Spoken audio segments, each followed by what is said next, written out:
Hi, I'm Sloane. I'm 14 years old, and I love the NBA. I believe in today's guest because he was a part of one of my favorite lineups ever. The 2007, the year I was born, by the way, we believe Golden State Warriors.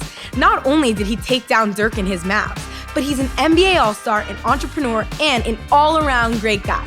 Today, we are talking to the one and only Baron Davis.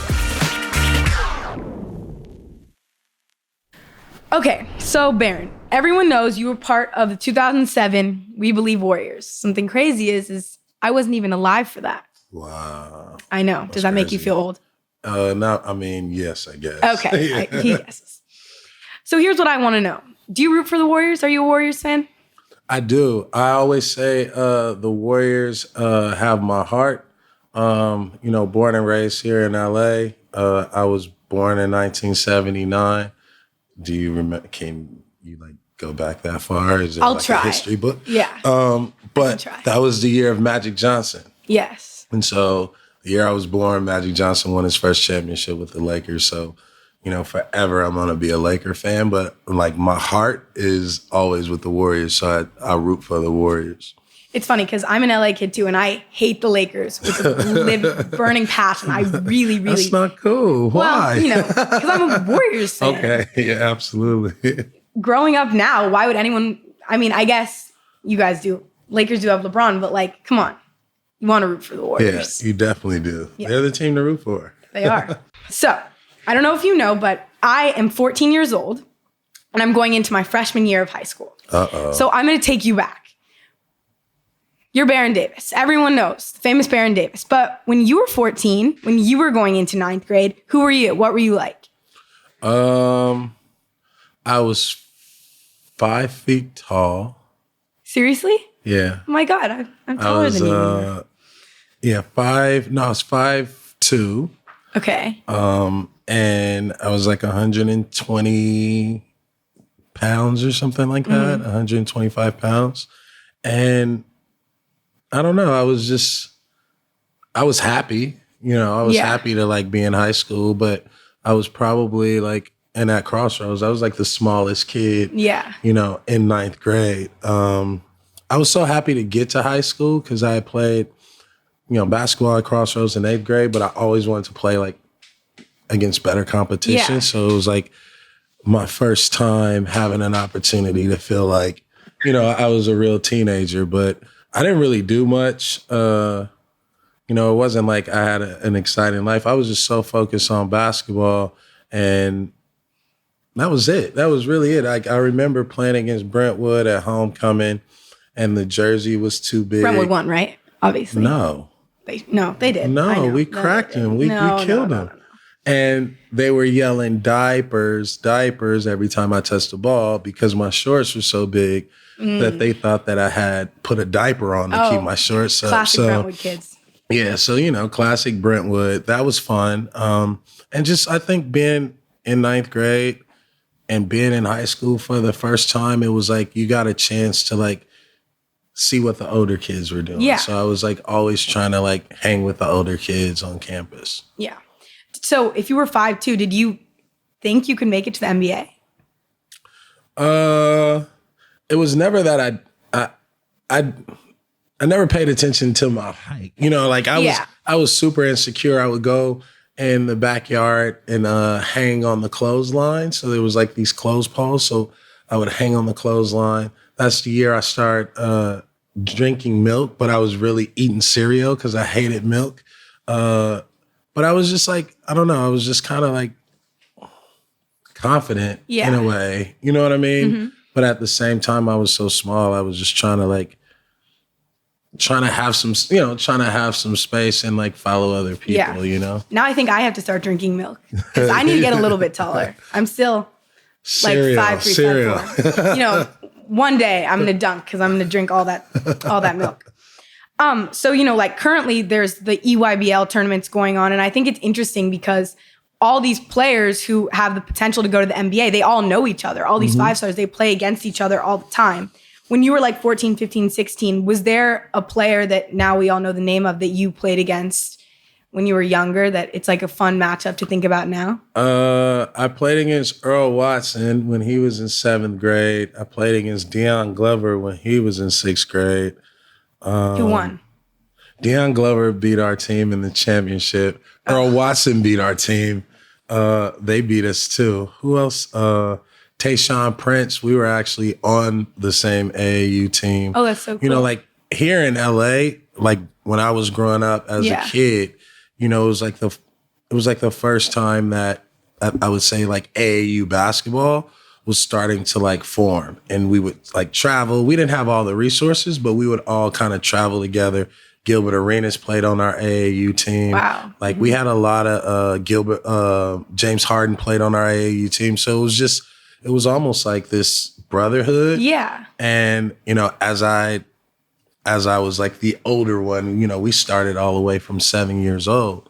So it was like this cool little like community of folks that, you know, we always played against and played with or traveled, you know, but you only went to like Vegas and then like, what is it? Galita Boys Club. Yeah, that was it. I think it's cool to see like, you know, Bradley Beal with Jason Tatum and the way that like they came from similar backgrounds in like the same city. And I think that they played on similar teams, and how then, you know, when Bradley Beal was like seeing that Jason Tatum was like going to make it, then, you know, he becomes like a role model for him. I think that's cool. Or looking at those pictures, I don't know if you've seen them, but it's like an edit of this AAU team. And I think there's like 12 kids on it. All of them made it to the NBA. Yeah. And it's like, I think it's like, it's just crazy seeing all of them there together. So that's cool to hear that you had like a similar experience. Yeah, it's so great. Like basketball has such a great brotherhood and sisterhood and family like orientation. And like the whole part of like everybody says basketball community is like we're a community. And so it's like a pay it forward, right? And like you really love these people, you know, that you look up to and you like watch, you know, make it. So I think it's just this undying love and appreciation of people's skills and, you know, their path that makes, you know, our community so close-knit. Speaking of making it, what was your welcome to the league moment? My welcome to the league moment, John Stockton. Okay. So we're playing Utah. I come off the bench, and I'm like, oh, I get to play against John Stockton. This is your rookie year, this is Charlotte? my rookie year. Like I'm not impressed. I'm like looking at him like, I thought he was taller than this. Yeah. You know, I thought he was bigger than this. I'm looking at Karl Malone like, oh, he's huge. Like, and so the game is going. Our point guard is, you know, Stockton is just working him over. And I'm like, why is he letting this dude work him over? I get in the game. I check in the game. They shoot a free throw. They go to take the ball out. I grab the ball. I turn around. He steals it. They score. I get the ball back. I throw the ball in the post, get it down court, throw it in the post. I cut through. The big man takes one dribble, spins. He steals the ball again. And then the next play, he like took me off a pick. Then he like elbowed me in my like in my neck and pushed me into Karl Malone. So I was like, dude, this is not a nice guy. Yeah. So I'm hot, you know, I'm like, all right, I'm about to take it to him. So I get the ball, get the steal, and I'm going, and I don't see him anywhere. And as soon as I turn around and throw the ball in front of me, he runs in front and he knocks the ball out of bounds. And the coach takes me out of the game. Yeah, that was it. Well, I don't think I even went back in the game. I'm sure you know you did lead the NBA twice in steals. So you were like, John, that was your moment when you were like, okay, well, you have to learn from the greats. Yeah. Okay, so now we've heard about you in like middle school and high school, but now, okay, here's my question. I want to know, you were part of the We Believe Warriors. I don't know if you saw, but these last Warriors, people were saying this was like the We Believe Warriors part 2. Mm-hmm. If you had your starting lineup and then you had Steph, Clay, Dre, Loon, and Wiggs, who's winning? Oh, for sure, our team. Okay, I'm going to take my Warriors. Because we did, I mean, you know. You guys beat Dirk, but we beat Luka, and then we got a ring. Yeah, you got the ring. Okay. I mean, you know, I would never bet against myself. on a basketball court, or Steven Jackson or Monte Ellis. I mean, we can. I definitely feel like, our team would be able to get up and down, score with them, and we actually like played defense. So we not saying that like I'm talking about our era. I will defend my boys over everything. No, they play defense. I said my era. Draymond is a great defender. The Warriors are a great defensive team. I'm saying like on our team, like they didn't think that we played defense. Okay, but you're saying you did. Yeah, so we started like not that we started, but we were the first kind of team outside of Phoenix that would play up and down, shoot a lot of threes, and they never thought we played defense. But similar to the Warriors, it's like you have this defensive mentality. But if we were to play that game, I would put Monte Ellis on Steph Curry. Mm-hmm. I would put me on Clay. You think you'd lock him up? I mean, if it's game 6 Clay, no one can stop him. Maybe any of the game 1, game 2, maybe. Clay is tough to stop. You got to get around a lot of picks. Steven Jackson would guard probably Wiggins. Okay. Matt Barnes or Al Harrington would guard Draymond. Okay. Draymond can't guard Al Harrington. Okay. I've never seen anybody guard Al Harrington. I feel like Dre can guard anyone. I feel like I've never seen anybody guard Okay, I'll take Al your word Harrington. for it then. He is, so that would be an interesting matchup. And then Looney and Beatrice, I think they would both they were both like hustle guys. Yeah. And, would cancel each other out. But, that this team was very similar to like our team as far as like they just play with so much joy, togetherness, and tenacity. Sure. And, when you got a top 5 player of all time in Steph Curry. I like how you're thinking. Top 5 for me too. It's tough. It's tough. Yeah. I think Loon is so underrated, and I think he's such a fun player to watch. Last season and this season, he has not missed a game. He just plays through everything. Yep. I think it was something like since January, he led the league in offensive rebounds. He's just, I just think he's so fun to watch because as someone who watches the Warriors so intently, it's cool to see like everyone's all like Steph, Dre, Clay, and Andrew, of course, but like he actually is so important to their success. Extremely. Which I think is fun to watch because he's like an underdog and he's UCLA Bruin. It's true. Was he? No, well, he's number 5. No, he was 5 on. He's 5. Yeah. Okay. And he has my number too for the Warriors too. Oh. So Bruin. 5. Yeah. You guys have. Yeah. You guys would be. We connected. Good friends. I think so. Okay, what was the most memorable play of your career? Well, actually, I think we all probably know the answer to that, but I want to hear your answer. I would say the most memorable play in my career is I have credit for making the longest shot in NBA history. You do? Mm-hmm. What happened? It was, we were playing Milwaukee. It was like, I think like 1 second on the clock. They were shooting a free throw. And I was telling Eddie Robinson, like, yo, take the ball out, dude. Just take the ball out. Throw it to me. I swear to God, I'm going to make it, dude. I feel it. And he's like going across. He's lined up across. And he's like, dude, like, all right. I'm like, dude, no, take the ball out. Because if you don't take it out, I think it was MASH or somebody. They're going to take it out and they don't care who to throw it to. So we're like going back and forth. And he's like, I got you. The ball goes in and he takes off down the court. And I'm like, I'm so upset. Yeah. So I run to the baseline. I forgot who threw me the ball.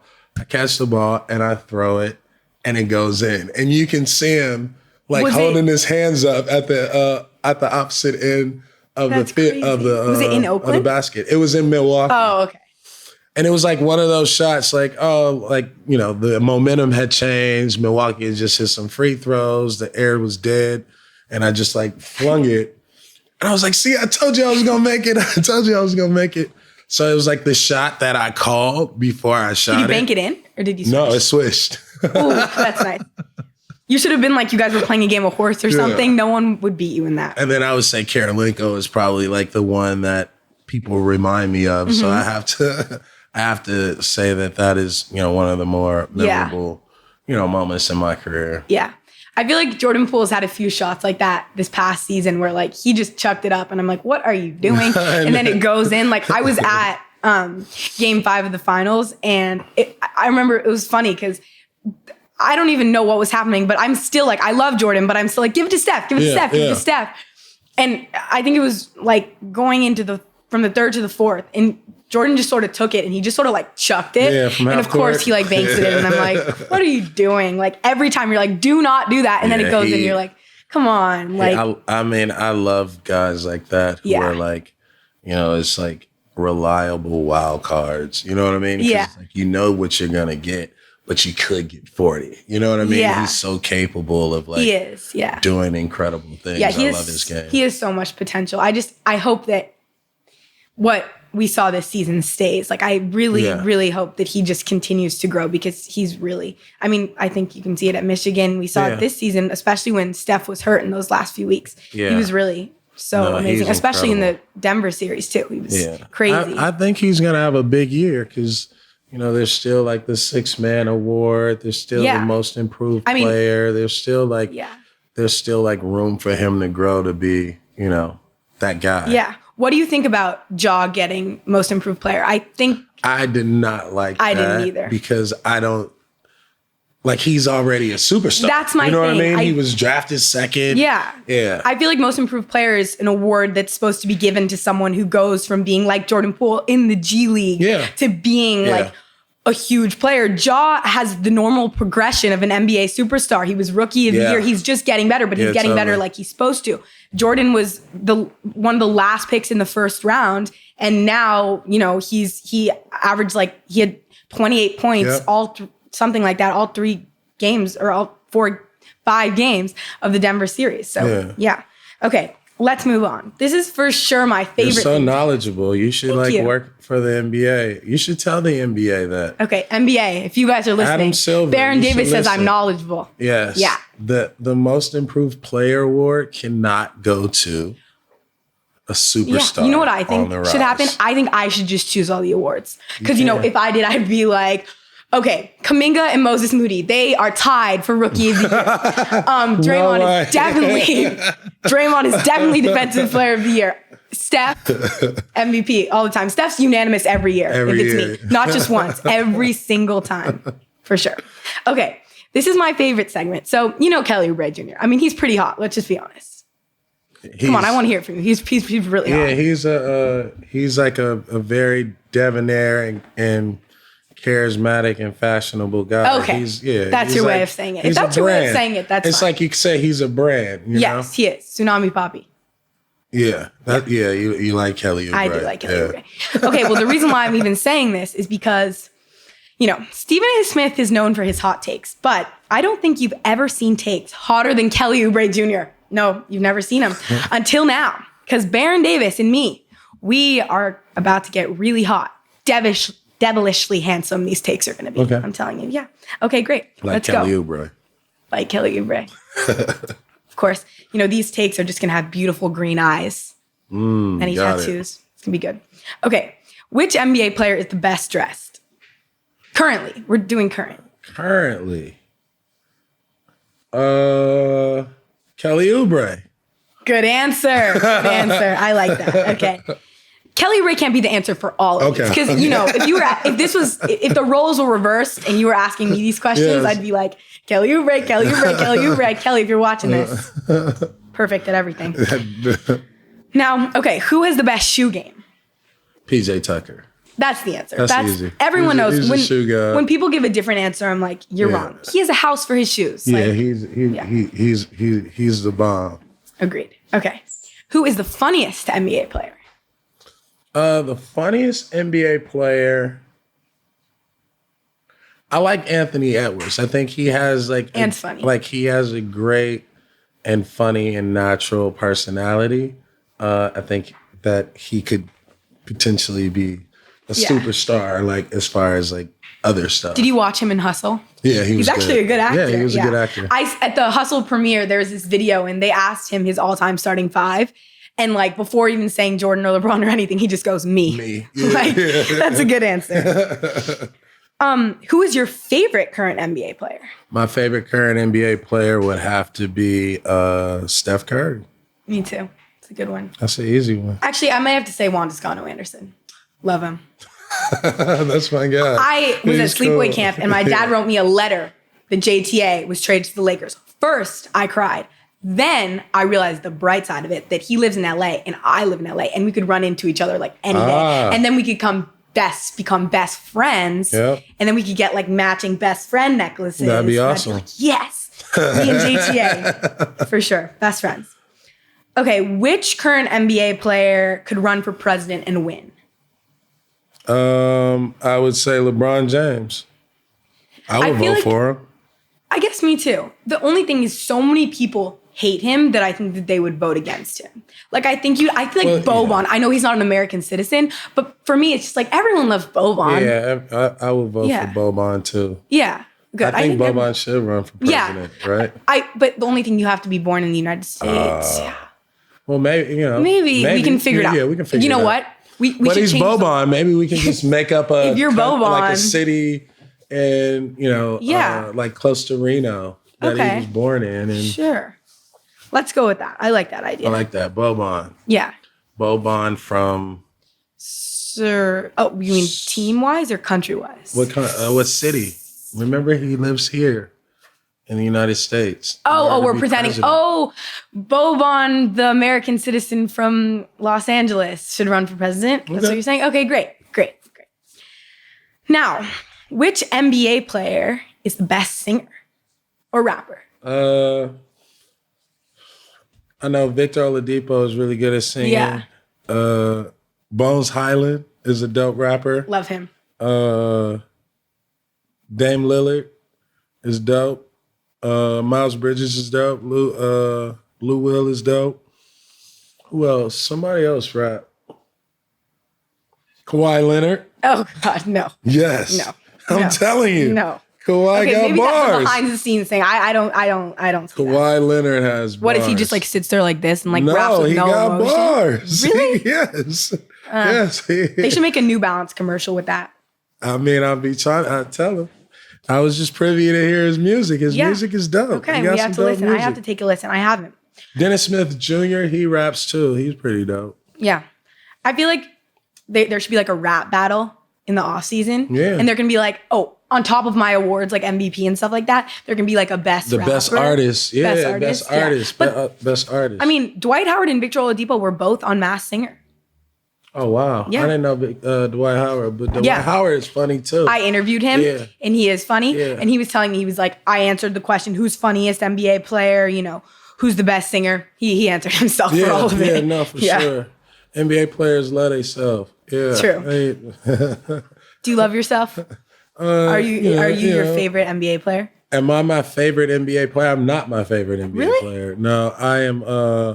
I'm one of my favorite NBA players. Okay, you're one of your favorite. I feel like I am my favorite, like one of my favorite most originals. Okay. So I would fall into like most original one-of-one category. I like that. Of like guys I like. Again, in our awards, we can do like the Baron Davis Award. And that I'll let you choose. One-of-one. Like one of one. Who turned into a one-of-one?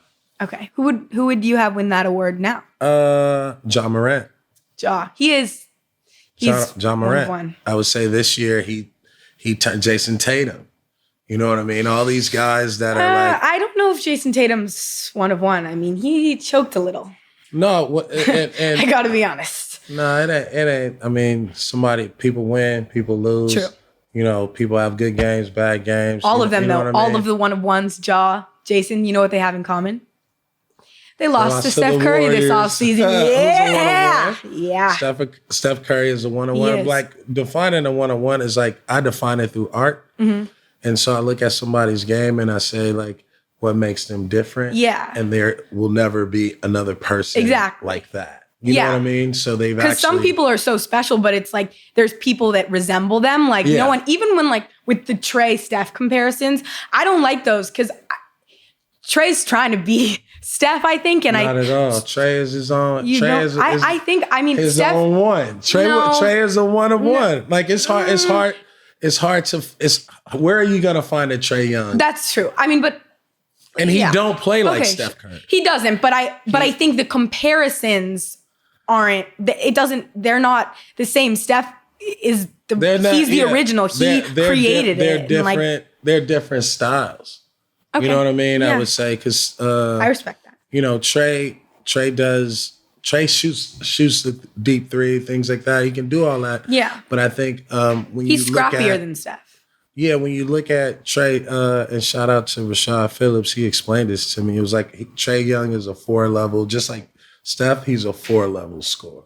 Mm-hmm. And so it's like he can shoot deep, the three, mid-range, drive. You know what I mean? Yeah. And so like for a guy that little to have that much game is... Yeah. I mean, and you got to credit Steph Curry, you know what I mean? But I definitely feel like... I mean, Trey wouldn't do what he does now without Steph.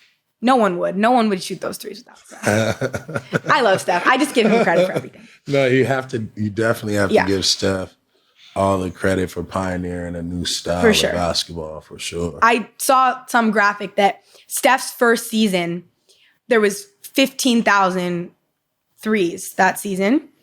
This last season, there was 30,000. Yeah. And I feel like that just shows the impact he's had on the NBA. Speaking of short players, this next segment is one I like to call Mugsy or Manute. The two of them were on the Bullets together. Mugsy Bogues, one of the shortest players ever. Manute Bol, the tallest player ever, right? Mm-hmm. So basically, these are two things different, and I want to hear your opinion. Let's go. Fast. Instagram or TikTok? TikTok. Good answer. Okay. Out on the town or Netflix and chill? Out on the town. Me too. MJ or Braun? I don't do that. Fine. Okay. I'm going to make you by the end of this, but okay. That's what I don't do. Zion or Ja? You don't want to compare anyone? I love them both. Oh, that's so sweet. I love them both. Okay. But you still... I use them on the video games, both. Okay. New York or LA? LA. Obviously. Yeah, for sure. So much better. Ronaldo or Messi?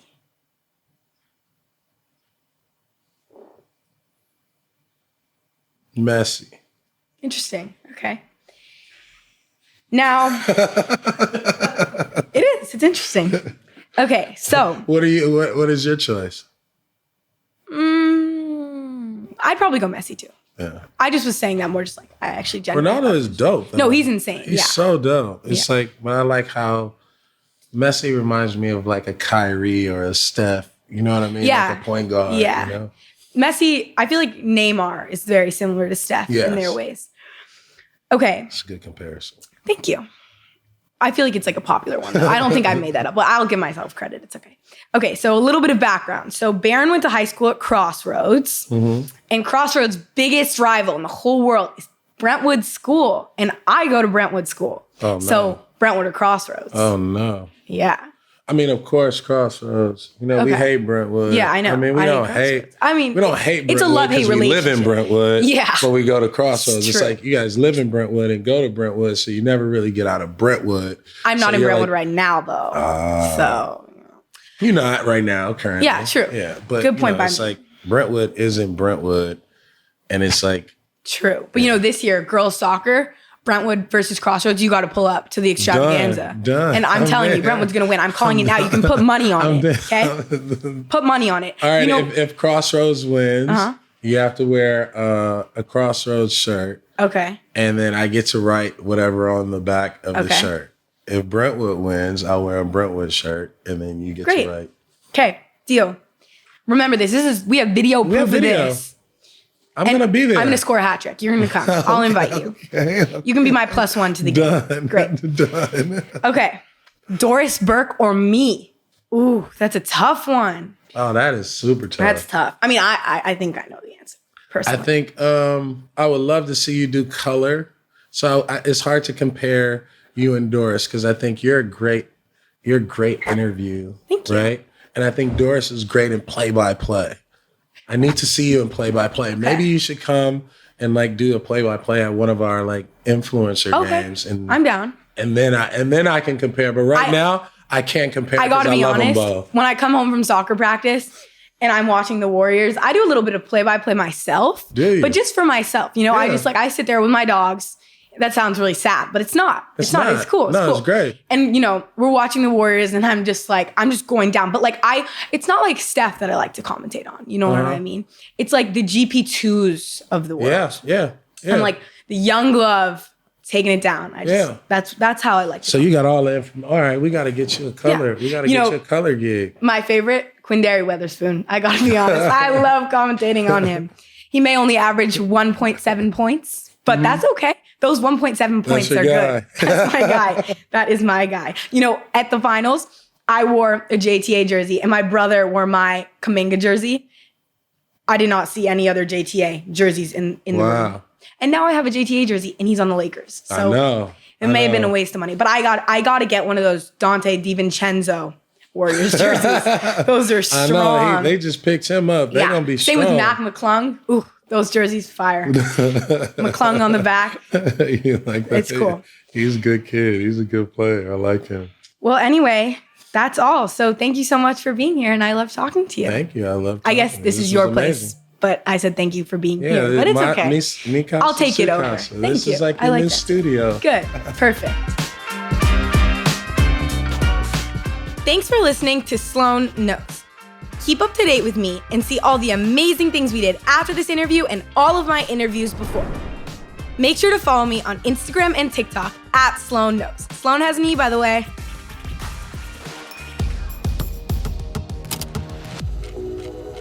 From Jam Street Media.